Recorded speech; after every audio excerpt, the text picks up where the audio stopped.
up, you guys? My name is Aubrey and this is my channel, and today I want to talk about 3 business models that I would avoid going into 2021. If you guys saw my video from yesterday, then you know that in yesterday's video I talked about the 3 business models that I think will do extremely well going into 2021.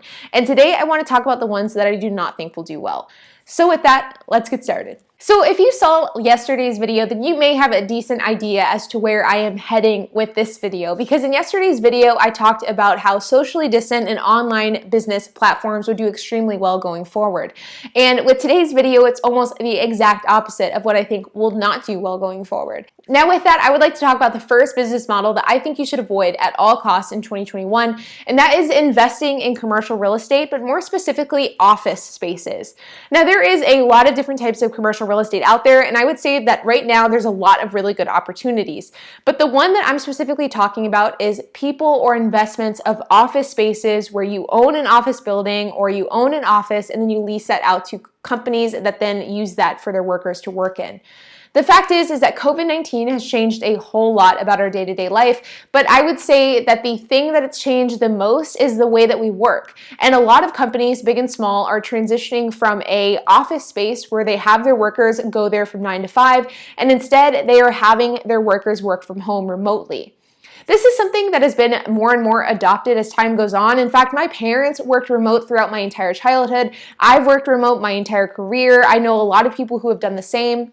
But now more than ever, there is so many people that are transitioning to that remote work environment, and I don't see that going away anytime soon. Large companies are saving money on the cost of having their employees in offices. They are saving the lease and rent payments of those office spaces, or just the cost of buying the property altogether. In fact, there are a lot of companies out there who are desperately trying to get out of their current leases that they're paying a high dollar amount for. For example, the retailer REI had plans to build a really massive, really extravagant headquarters for outdoor enthusiasts and for their staff. And this was supposed to be costing millions of dollars. And since COVID-19, they've abandoned those plans altogether. Pinterest paid millions of dollars to get out of their lease in San Francisco, and a lot of companies are doing the exact same.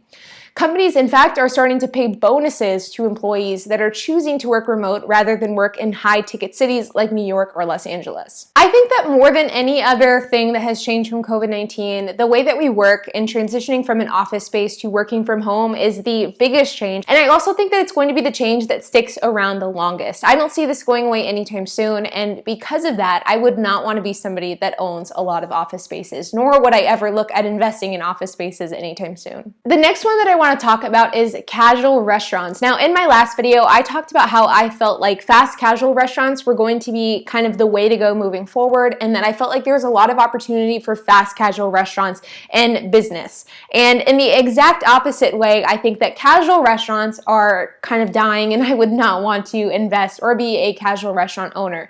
The reason is that casual restaurants have been dying for quite a while now. It's something that has struggled for a long time, and that has really been due to the fact that casual restaurants are expensive.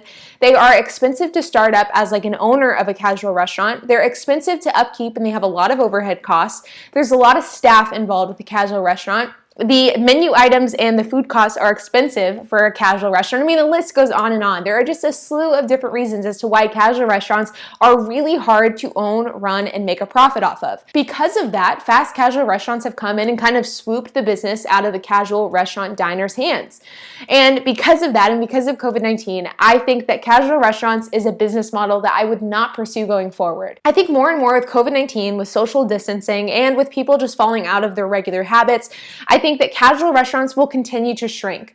I think the square footage of casual restaurants will physically shrink. I think that the business for casual restaurants will shrink, and I think that the amount of brands that we see readily available in our hometowns will also continue to shrink.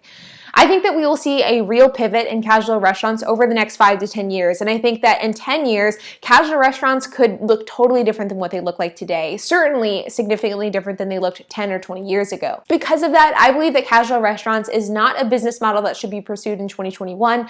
And I think you would be better off investing in either fast food or fast casual eateries. The next business model that I want to talk about is one that's going to be pretty broad, and that is anything related to the 9 to 5. Now, I know that that is broad, and And what I mean by that is any company that really survives off of the idea of people working in an office and working in a space together.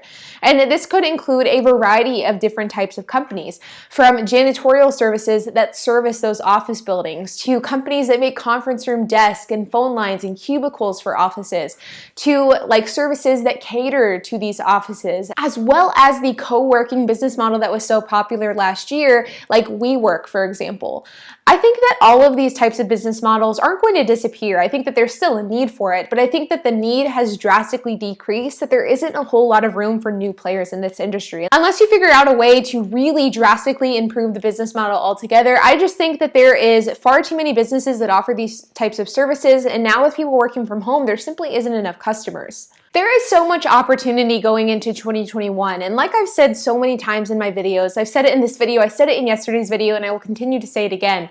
There is so much opportunity, but with COVID-19, a lot of opportunity has been shed on the fact that so many businesses are having to go out of business because of this shift in consumer habits.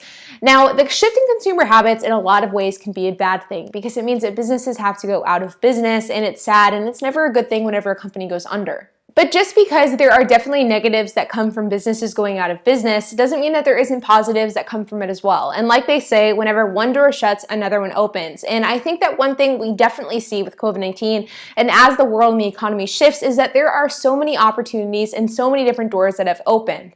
And though I don't think that you should pursue these three types of businesses, I certainly think that there are a lot of different business models that you can pursue and have great success with. But you guys, I would love to hear your thoughts on this. If you have any thoughts on the business models that I discussed today, whether you agree or disagree with me, I would love to hear it. And if you have any other business models that you think should be avoided, make sure to leave a comment down below. And while you guys are at it, make sure to hit that like button, hit that subscribe button, and hit the notification bell. And I will see you guys in the next video.